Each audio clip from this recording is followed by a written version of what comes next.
जय हिंद दोस्तों। आज गांधी जी की पुण्यतिथि है। जैसे कि आज वीडियो देख रहे हो तो आपके लिए तो आज ही है, लेकिन मतलब कि आज ही के दिन उनकी मौत हुई थी। अगर वीडियो आज ही देख रहे हो तो समझ लो कि आज ही है, लेकिन अगर जो लोग कल देखोगे तो उनके लिए इतना पता होना चाहिए 30 जनवरी 1948 को गांधी जी की हत्या हुई थी।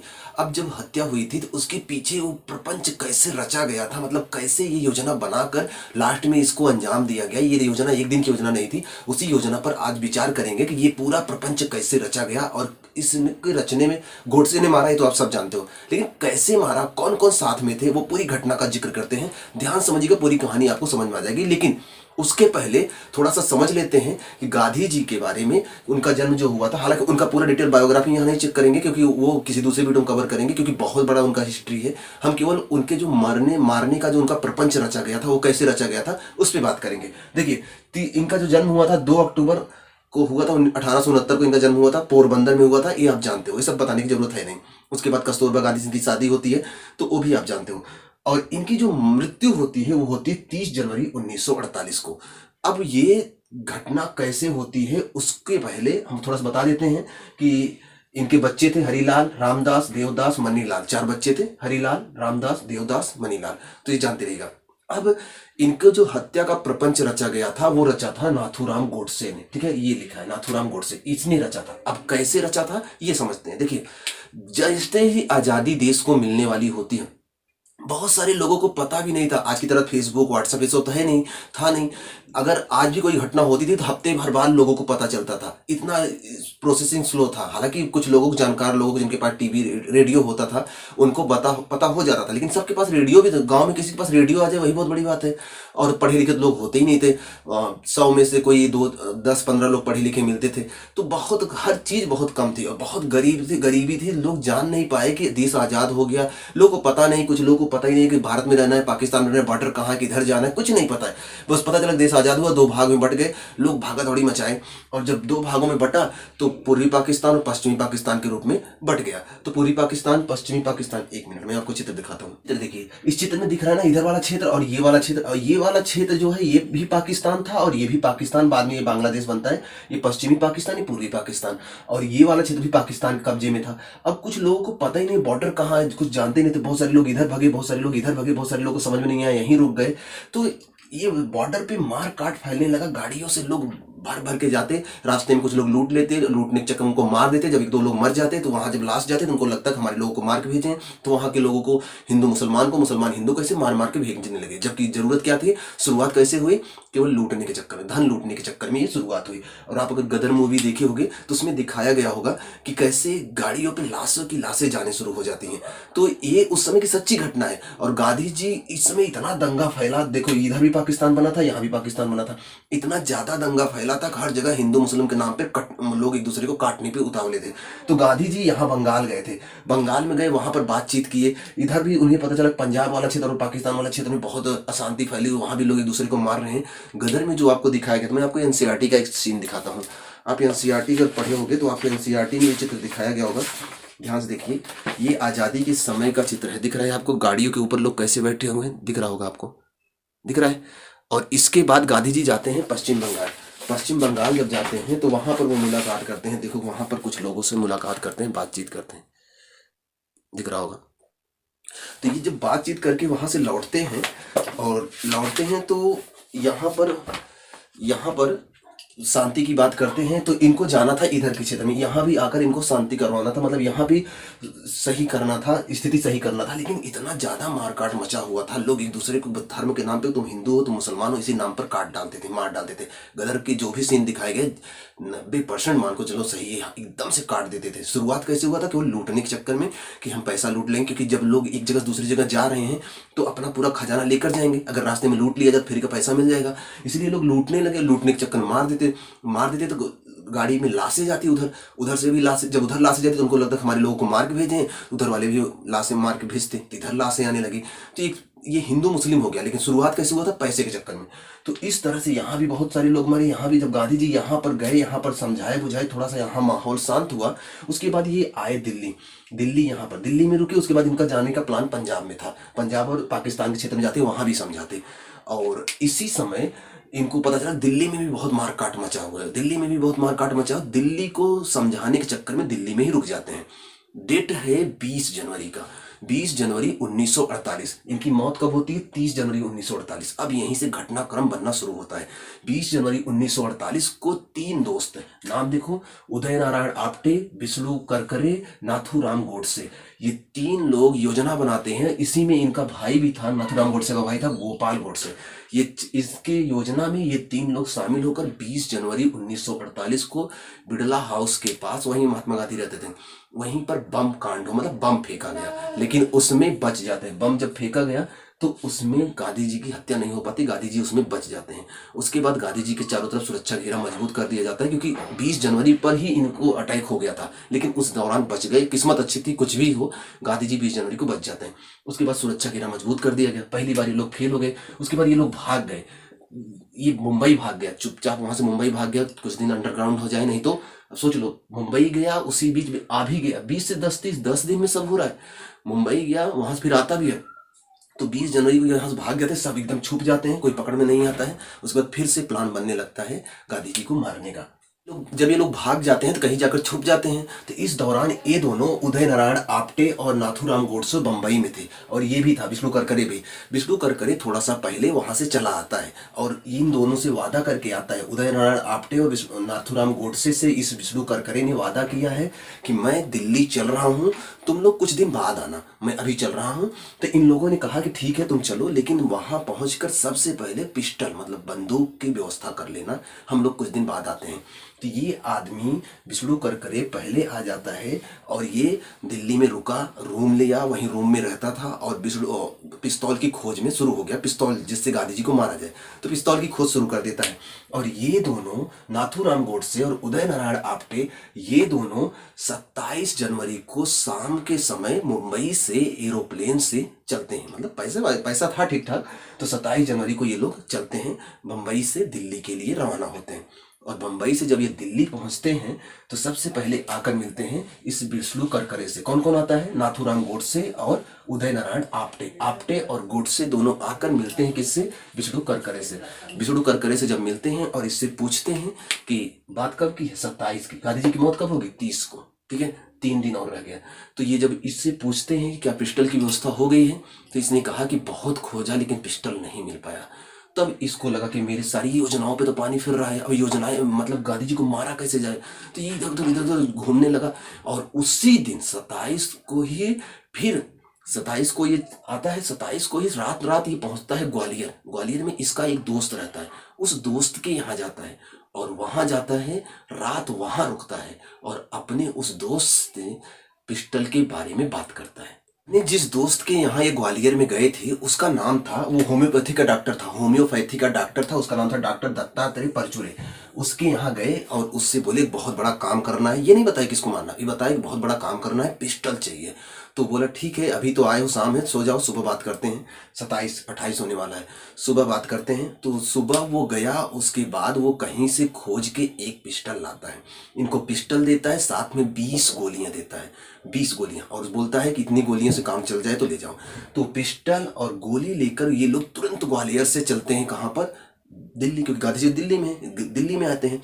ये दिल्ली में जब आते हैं पिस्टल और गोलियां लेकर, तो एक बार तो चेक करना चाहते थे, चेक करने पता चला बंदूक लेकर पहुंचे, वहां गोली चलाए तो बंदूक से गोली ही ना निकले। पहले चेक कर ले, चल तो रहा है, मेरा निशाना कैसा, हाथ तो नहीं कांपेगा, तमाम चीजें चेक करने के लिए एक सुनसान रास्ता, सुनसान जगह खोजने लगे। लेकिन इतना भीड़ था, दरअसल उस समय दंगाई फैले हुए थे, शरणार्थी ढेर सारे दूसरे जगहों से, यहाँ से ढेर सारे शरणार्थी आए हुए थे, तो यहाँ शरण लिए हुए थे। तो कहीं जगह नहीं मिल रही थी, खाली जगह, की पिस्टल में आवाज भी होगी, बंदूक चलाते कोई पकड़ा जेल भी हो जाएगा, मतलब काम भी इनका पूरा नहीं होता। इसलिए सुनसान जगह खोजते रहे। काफी देर खोजने के बाद जो दिल्ली में बिड़ला हाउस है, बिड़ला मंदिर भी है दिल्ली में, बिड़ला हाउस भी है, उसी के पीछे एक जंगल था बड़ा सा। जंगल में अंदर घुस गए 3 लोग, यही तीनों। ठीक है, इनका काम खत्म, इन्होंने पिस्टल दे दिया, हो गया। अब ये तीनों फिर से मिलते हैं वही दिल्ली में, उदय नारायण आपटे, विष्णु करकरे, नाथूराम गोडसे। ये तीनों के तीनों बिड़ला हाउस के पीछे जो सुनसान जंगल था, उस जंगल में जाते हैं। जंगल में जाकर वहां पर निशाना चेक करते हैं, तो ये आपटे ये कमीना बोलता है कि गांधी जी पता चला बैठे हों और कैसे तुम्हारा निशाना चूक गया तो एक बार बैठे हुए और एक बार खड़े हुए के निशाना पर, खड़े हुए के निशाने मतलब इतनी ऊंचाई पर, बैठे हुए के निशाने पर इतनी ऊंचाई पर, इसके हिसाब से आप एक निशाना चेक कर लो। तो ये लोग एक पेड़ पर निशाना लगाते हैं इतनी ऊंचाई का, इतनी ऊंचाई का, और नाथूराम गोडसे दूर खड़ा होकर उसको निशाना लगाता है। हालांकि चित्र में आपको दिखाया गया होगा। तो जब ये निशाना लगाते हैं तो निशाना इसका सही होता है, ये लोग बड़ी खुशी मनाते हैं, अरे वाह तुम्हारा निशाना तो बड़ा अच्छा है। उसके बाद ये लोग आ जाते हैं, हालांकि 2 ही गोली खत्म हुई, भी तो बहुत सारी गोलियां बची हुई है। उसके बाद ये वापस आते हैं, अपने कमरे पर आते हैं। अब एकदम मन में एकदम कोई चिंता नहीं थी, एकदम खुश थे कि अब तो काम तमाम कर देंगे। 28 तारीख आ गई थी, ठीक है। 28 का शाम होने वाला है, 29, 30, जस्ट 30 का समय था। 30 को दरअसल गांधी जी शाम को बिड़ला हाउस में वहां पर प्रार्थना करते थे शाम को 5 बजे। तो प्लान था कि वहीं प्रार्थना हाउस में ही इनको गोली मारेंगे, ठीक है, और उसी समय मारता भी है, ठीक है। अब सोचते सोचते समस्त योजनाएं बनाते बनाते 29 जनवरी आ गया था। 29 जनवरी को शाम को ये लोग आपस में गले मिले और बोले कि दोबारा मिलेंगे या ना मिले, तो एक बार चलो साथ में बैठ के भर पेट खाना और मनपसंद खाना खाते थे। जाकर किसी बड़ी होटल में तीनों जाते हैं और मनपसंद खाना खाते हैं। खाना खा के वापस आते हैं, रूम में जब आते हैं तो गोडसे बोलता है मुझे सोना है, वो सोने लगता है। तो ये लोग बोले कि हम लोग को मूवी देखने का मन करता है, मन कर रहा है। तो ये आपटे और ये करकरे, ये दोनों मूवी देखने रात में निकल गए। उस समय मूवी लगी थी जिद्दी, देवानंद की एक मूवी है जिद्दी, आप देखे होगे, नहीं देखे होगे तो मतलब 1948 के आसपास रिलीज हुई थी, तो नई मूवी लगी थी, ये लोग वही देखने चले गए। तो वहां जब मूवी ये लोग देख कर लौटे तब तक गोडसे सो गया था। सुबह उठे तो ये प्लान बना लिया कैसे मारा जाए, क्योंकि बिड़ला हाउस में जहां गांधी जी रहते हैं वहां अगर अंदर जाएंगे चेकिंग होगी और ऐसे पिस्टल पकड़ा जाएगा तो हम ही को जेल हो जाएगी या फिर हम ही को मार देंगे और सारी योजना पे पानी फिर जाएगा। तो कैसे जाया जाए, तो सबसे पहले लोग प्लान बनाए कि कैमरा, उस टाइम जो पुराने कैमरे आते बड़े बड़े आते थे, कैमरा लेकर जाएंगे गांधी जी का इंटरव्यू लेने, उसी में बीच में पिस्टल रखे रहेंगे, गोली मार देंगे। फिर ये हुआ कि कैमरा तो पुराने मॉडल का है, अब नए नए कैमरे छोटे छोटे आने लगे हैं, तो पकड़े जाने का डर था, तो कैमरा वाला कैंसिल कर दिया। दूसरा योजना इसने करकरे ने बताया, आपटे ने बताया कि ऐसा है कि नकाब, बुर्का पहन लो, नकाब पहन लो। नकाब में वैसे भी पता नहीं चलेगा कौन हो, अंदर चाहे जो भी रखे रहो क्या पता है, नकाब पूरा ढक लो। तो नकाब ये गए तुरंत बाजार से नकाब लेकर आए, नकाब पहने तो इसको थोड़ा सा अजीब सा लगा कि पता चला हाथ फंस गया, कभी पहना नहीं हूँ, हाथ फंस गया तब तो वहीं पकड़ लिए जाऊंगा, काम नहीं हो पाएगा। तो नकाब कैंसिल कर दिए। फिर थोड़ी देर सोचने के बाद जल्दी जल्दी सोच रहे हैं, टाइम निकला जा रहा है, अब 4-5 घंटे ही रह गए 5 बजने में, और अब इनको 5 बजे वहां पहुंचना है। अभी तक क्लियर नहीं हो पाए क्या पहन के जाएं। तब इनको अचानक से ये, इसके पास तो बहुत सारी योजनाएं थी, इसने कहा ऐसा है, उस टाइम फौजी टाइप के कपड़े बहुत चले थे कि फौजी वाला जो ये कपड़ा नया चला है उसी को ले लो। फौजी वाले में क्या होता था, तो ऊपर वाला जो शर्ट होता था बाहर रहता था, अंदर इन करके नहीं पहनते थे, तो बहुत दूर तक बाहर तक कुर्ता जैसा होता है ना, कुर्ता पैजामा ऐसे लटका रहता था। तो बोले कि वही फौजी वाला कपड़ा ले लो और उसमें अंदर रखे रहोगे रिवॉल्वर तो पता नहीं चलेगा, क्योंकि बाहर से वो ढका रहता है। तो उसके कहने से ये जाकर नया फौजी वाला कपड़ा लेते हैं और वही कपड़ा ये पहन कर एकदम पूरी तैयारी कर लेते हैं, बस एकदम तैयार हो गया है, अब काम हो जाएगा। और इसी तैयारी में ये लोग पूरा कपड़ा पहनते हैं। उसके बाद ये तीनों साथ में निकलते हैं, किधर, बिड़ला हाउस के लिए, ठीक है। रुके कहाँ थे, पुरानी दिल्ली रेलवे स्टेशन के पास, वहीं रुके थे। वहां से निकलते हैं बिड़ला हाउस के लिए। बिड़ला हाउस के पास ही तो गांधी जी रह रहे थे कि उनकी हत्या वहीं करने की योजना बनाई, क्योंकि बिड़ला हाउस में ही ये 5 बजे प्रार्थना करते थे, तो वहीं उधर के लिए निकले। लेकिन जब रात जाने लगे तो इनको भगवान की याद आई कि एक बार भगवान से मिल लेते हैं। तो ये आपटे और ये करकरे, ये दोनों बोले भगवान की पूजा करना चाहते हैं, एक बार बिरला मंदिर चलते हैं। तो नाथूराम गोडसे जो था नास्तिक था, ये बहुत ज्यादा भगवान को मानता नहीं था, तो बोले तुम लोग जाओ मैं बाहर ही हूँ। ये बाहर खड़ा था, ये लोग गए दर्शन करके आए। उसके बाद फिर आगे आते हैं, वो गोडसे बोलता है ऐसा है, यहाँ से मुझे अकेले जाने दो, तुम लोग बाद में आना, साथ में जाएंगे शक हो सकता है। फिर वहां से गोडसे पैदल ही, बिड़ला मंदिर बिड़ला हाउस आसपास ही है, पैदल ही चल देता है। और उसे लोगों को डर था, मतलब कि इन दोनों को डर था कि कहीं गेट पे जो चेक करता है संतरी वो पकड़ ना ले। तो वो जब यहाँ गेट पे आया पता लगा गेट पे कोई चेकिंग नहीं हो रही है, आराम से ये घुस गया, अंदर गया तो वहां बहुत सारे लोग खड़े थे हाथ जोड़े कि महात्मा गांधी आ रहे होंगे, क्योंकि टाइम हो गया था, 4:30 बज गया था, ये सब करते करते 4:30 बज गया था, आधे घंटे रह गया था गांधी जी के आने के। तो गया, जो बहुत सारे लोग भीड़ लगी थी उसी भीड़ में भी खड़ा हो गया हाथ जोड़ के, महात्मा गांधी आने वाले होंगे। इस समय महात्मा गांधी सरदार पटेल से एक कमरे में चरखा भी चला रहे थे और बात कर रहे थे। इस समय नेहरू से और पटेल से विवाद चल रहा था और पटेल जी अपने मंत्री पद से इस्तीफा भी देने का प्लान बना बना लिए थे। तो गांधी जी उनको समझा रहे थे कि नेहरू और पटेल के बिना ये सरकार चल नहीं पाएगी, ये सरकार और ये देश अधूरा है। आप दोनों में मनमुटाव रहेगा, देश नहीं चल पाएगा, बहुत ज़रूरत है आप दोनों की, इसलिए मनमुटाव ना रखें, साथ में रहें। यही सब बात चल रही थी। और उस समय गांधी जी की दो सहयोगी जो उनके साथ हमेशा रहती थी, एक का नाम था आभा और एक का नाम था मनु। ये गांधी और पटेल से जो बात हो रही थी उसमें ये भी बात हो रही थी कि पाकिस्तान को 55 करोड़ देना है। उसको लिए पटेल जी मना भी कर रहे थे, गांधी जी जिद पे अड़े हुए थे कि नहीं देना ही देना है। तो इसी बीच टाइम भी हो गया 5 बजे, लेकिन आभा और जो मनु उनके बगल में बैठी हुई थी उनकी हिम्मत नहीं बढ़ रही थी गांधी जी को बोलने का टाइम हो गया है, बस करिए चलिए प्रार्थना का टाइम हो रहा है। लेकिन बोली नहीं। फिर थोड़ी देर में बाद मनु उनको संकेत करती कि टाइम हो गया है चलिए। तो पटेल जी को गांधी जी बोलते हैं कि ईश्वर से मिलने का टाइम हो गया है। उन्हें नहीं पता था कि ईश्वर से सच में मिलने जा रहे हैं, उन्हें लगा प्रार्थना करने जा रहे हैं। तो ईश्वर से मिलने का टाइम हो गया है, आप रुकिए, हम प्रार्थना करके आते हैं। पटेल जी रुके थे वहीं पर, कहा जाता है रुके थे, कुछ लोग कहते हैं चले गए थे, तो रुके थे। और गांधी जी वहां से दूसरी तरफ से घूम के आते थे, मतलब कि दूसरे रास्ते से आते थे। लेकिन उस दिन देर हो गया, बात करने में देर हो गया, ये डायरेक्ट उधर ही से आ रहे थे जिधर भीड़ खड़ी हुई थी। भीड़ में जब भीड़ जैसे कि उधर से आ रहे हैं, इधर से जैसे यहाँ भीड़ ऐसे खड़ी हुई है, पीछे से अगर गांधी जी आए भीड़ बगल हो जाएगी, आप जाइए आगे क्योंकि आप ही प्रार्थना करवाओगे। तो जब भीड़ पीछे से आने लगी, इधर सब लोग हाथ जोड़ के ऐसे खड़े हुए हैं, गांधी जी पीछे से आ रहे हैं, बहुत सारे लोग खड़े हुए हैं। तो इसी भीड़ में आगे की तरफ नाथूराम गोडसे, उसके बगल में ये उदय नारायण आप्टे और ये विष्णु करकरे भी बगल बगल आकर खड़े हो गए थे। गोडसे बीच में खड़ा था, बंदूक अंदर थी, खड़े थे हाथ जोड़ के। गांधी जी आ रहे हैं धीरे धीरे धीरे धीरे धीरे, टाइम हो रहा है 5:12 13 मिनट के ही आसपास का समय था। गांधी जी धीरे धीरे धीरे धीरे नजदीक आ रहे हैं और जैसे भीड़ के पास पहुंचे, लोग हाथ जोड़ लिए गांधी जी के, मतलब कि बापू आ रहे हैं तो हाथ जोड़ लेते हैं, बहुत इज्जत करते हैं लोग। तो आज भी सब भी करते हैं, आज भी हम लोग भी करते हैं, बहुत किया है उन्होंने देश के लिए, तो इज्जत तो थी, सब इज्जत करते हैं।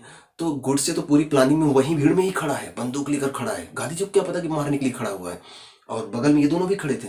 उसके बाद वहीं खड़ा है। जैसे ही गांधी जी नजदीक आते गए एक एक कदम अब जो बढ़ रहा है समझ लो कि मौत की तरफ बढ़ा रहे हैं। और सोचो वैसे आकर घूम के दूसरी तरफ से आके बैठते, सीधे बैठते थे, लेकिन आज भीड़ से ही जा रहे हैं। दूर से गोड से मारता तो हो सकता है निशाना चूक जाता, क्योंकि भीड़ बहुत दूर खड़ी होकर, अब पूजा में एकदम पास थोड़ी खड़े होते थे, चारों तरफ से भीड़ खड़ी होती थी, बीच में गांधी जी थोड़ी दूर पे, बहुत दूर पे खड़े होते थे, तो वहां से वो पूजा करवाते थे। लेकिन अब भीड़ से निकल के जाते तब तो वहां खड़े होते। लेकिन आज देखो किस्मत देखो, कभी दूर से खड़े होते, दूर से मारता तो हो सकता है निशाना चूक जाता, या फिर इधर तो लग गया, दाएं बाएं लग जाता, बचने के चांसेस थे। आज तो एकदम बंदूक सटा के गोली मार देता। एकदम उसी के बगल से जा रहे हैं, एकदम जब उसके बगल पहुंचे, जैसे उसके बगल पहुंचे वो सामने आके खड़ा हो गया, हाथ जोड़ लिया। उसने हाथ इसलिए जोड़ा, बाद में बताता है हाथ क्यों जोड़ा। हाथ जोड़ के प्रणाम किया कि आपने देश के लिए बहुत किया है, आपने देश के लिए बहुत किया, आपकी देशभक्ति को नमन। और उसके बाद नमन किया, ऐसे हाथ झुकने लगा, तो जो उनके साथ मनु और आभा थी उन्हें लगा कि पैर छूने जा रहा है, तो उन्होंने कहा कि बगल हो जाइए, देर हो रही है, जाने दीजिए। जैसे ही वो उनको हटाने लगी, गोडसे को वो हटाने लगी, तो गोडसे ने उसको धक्का मारा, चल हट। उसके बाद तुरंत निकाला पिस्टल, तान दिया गांधी के ऊपर। गांधी का चेहरा तो उस समय एकदम से पता नहीं कैसे हो गया, थोड़ी दूर पे खड़े हो गए गांधी जी, वो हाथ जोड़े ऐसे खड़े हैं। बूढ़े से शरीर में न खून है ढंग से, न जान है ढंग से, जो देश के लिए इतना दिन काम किया, वो उसको ऐसे ऐसे मार दिया, ऐसे। देखो, दुनिया का कोई भी इंसान हो, किसी को नहीं अधिकार है कि वो किसी की जान ले ले, पहली बात। दूसरी बात, गोडसे ने ये बताया, हम इस पे बात करेंगे, गोडसे ने आखिर बाद में क्या क्या बोला है उसके लिए, उसके बाद में किसी दिन बात करेंगे। लेकिन थोड़ा सा बताते हैं कि देश के विभाजन में और जो कुछ भी हुआ, ये दंगा हुआ, इसमें सब हाथ गांधी जी का है। तो क्या आपको लगता है सारा हाथ गांधी जी का है? क्या इसमें विभाजन में पटेल, नेहरू, जिन्ना का कोई योगदान नहीं है? जिन्ना तो सर पे चढ़ के बैठा कि गांधी जी चाहे मर जाए तब भी मैं आज़ादी, मतलब देश आज़ाद करवा के मानूंगा। तो जिन्ना को भी तो मारना चाहिए, लेकिन नहीं, गांधी जी को गोली मारेगी, गांधी जी को गोली मारी। और दूसरी बात, किसी को कौन आजादी देता तुम गोली मारो किसी को? दुनिया के किसी भी इंसान को यह अधिकार नहीं है कि किसी चीज की सजा वो किसी को दे, वो भी जान से मार के। माँ बाप को भी अधिकार नहीं देता संविधान कि आप किसी की जान ले लो। आपके पास अधिकार ही नहीं कि आप किसी की जान ले लो। आप कौन होते निर्णय लेने वाले? निर्णय लेने के लिए कानून है, न्यायपालिका है, न्याय सब बना हुआ है, संविधान बन रहा है, वो न्याय करते हैं। लेकिन आप कौन होते हो किसी की जान लेने के लिए, जान लेने वाले? और ये कौन बोले गोडसे से? गोडसे ने तुरंत बंदूक निकाली और 3 गोलियां उनके सीने में उतार दी। 3 गोली उतारी, 5:17 पे गांधी जी की मौत हो चुकी थी। उनके अंतिम शब्द थे, हे राम। यही कह के वो मर गए और उनकी जो दूध सी सफेद धोती थी थोड़ी ही देर में खून से लाल हो गई। इतना खून निकला शरीर से और वहीं दम तोड़ दिए, तुरंत दम तोड़ दिए। इनके मरने के बाद कुल 8 लोगों की गिरफ्तारी होती है इस कांड में, कि 8 लोग इस कांड में शामिल है, उनकी गिरफ्तारी होती है। हालांकि गांधी जी की हत्या के बाद बहुत जोरों से गिरफ्तारियां शुरू हो गई और चेकिंग करना शुरू कर दिए कौन कौन लोग इसमें शामिल थे। लेकिन एक घटना इसी समय बहुत तगड़ी घटी, वो ये कि जो चारों तरफ इतना दंगा फैला हुआ था, कहीं हिंदू मुस्लिम के नाम पे एक दूसरे को काट रहे थे, मार रहे थे ना, जैसे ही गांधी जी की मौत हुई ना, पूरा देश शांत हो गया। एकदम से सब जगह से दंगा एकदम से खत्म हो गया। जैसे गांधी जी की मौत का इंतजार ही ये दंगा कर रहा था कि जिस दिन ये मरेंगे उसी दिन हम सब शांत हो जाएंगे। इतना देश एकदम स्तब्ध रह गया, ऐसे मर गए गांधी जी कि पूरे देश में सब एकदम से सोच भी नहीं पाए। दंगा तो पता ही नहीं चला दंगा भी हो रहा था। जो पुलिस दंगा शांत कराते मरी जा रही थी, इतने लोग आग लगा रहे थे, लोग जान ले रहे थे। गांधी जी के मरते ही सब कुछ शांत हो गया, कहीं कोई दंगा हो ही नहीं रहा है। मतलब कि इनके जैसे इनके मौत को लेकर रुक गई दंगा। और जैसे इनकी मौत होती है उसके बाद जांच पड़ताल शुरू होता है। अभी तो संविधान लागू नहीं है, संविधान तो लागू होगा 50 में, संविधान भी बनने की प्रक्रिया है। तो लाल किले में एक विशेष अदालत गठित की जाती है और उस अदालत के तहत जो 8 लोग गिरफ्तार हुए थे, पहले उनके नाम सुन लीजिए। एक तो था गोडसे, एक था आप्टे, एक था करकरे, एक था गोपाल। ये तीनों तो आपको पता है दोस्त थे।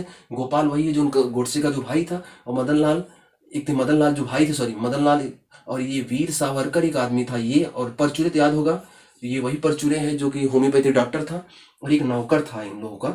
ये इतने लोग गिरफ्तारियां हुई इसमें, ठीक।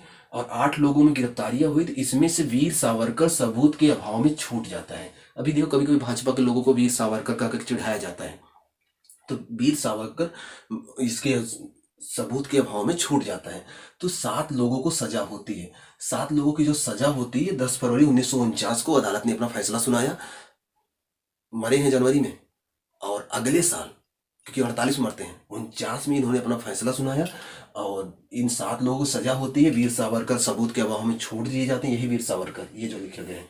और गोडसे और आप्टे को फांसी की सजा होती है। नाथूराम गोडसे और आप्टे को फांसी की सजा होती है और इन्हें 15 नवंबर 1949 को सुबह अंबाला जेल में फांसी पे लटका दिया जाता है। ये लोग मर जाते हैं, बाकी सब लोगों को आजीवन कारावास हो जाता है। इनका नौकर भी बाद में छोड़ जाता है, बड़ी अदालत में अपील करने पर छूट दिया जाता है। उसके बाद बाकी सब आजीवन कारावास के लिए सबको आजीवन कारावास सुना दिया जाता है। तो इस तरह से गांधी जी की हत्या कर दी। और जैसे गांधी जी की हत्या हुआ, जैसे दंगा ही खत्म हो गया। मतलब जैसे भी दंगा इंतजार कर रहा था गांधी जी की हत्या हो तो हम शांत हो जाएंगे, कि कोई बहुत बड़ा आदमी। देखो पैसा सब कुछ नहीं होता है, जो किया उन्होंने देश के लिए बहुत कुछ किया है। देश के लिए हमेशा मरने के लिए तैयार रहते थे।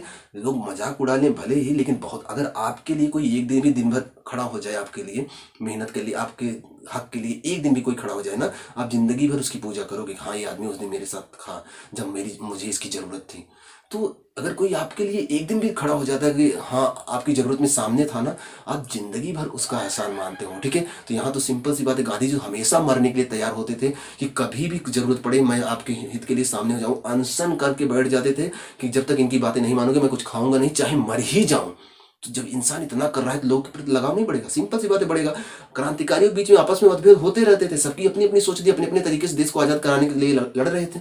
तो गांधी जी को एकदम से खराब समझ लेना ये भी तो गलत बात है ना, बहुत किया उन्होंने। और ऐसे किसी को ये अधिकार नहीं होना चाहिए कि वो बंदूक लेकर घूमे और जिसको मन कहे कि हाँ मेरे हिसाब से गलत है मैं गोली मार दूंगा। ये तो गलत है ना, आपके हिसाब से गलत है, दूसरे के हिसाब से सही होंगे।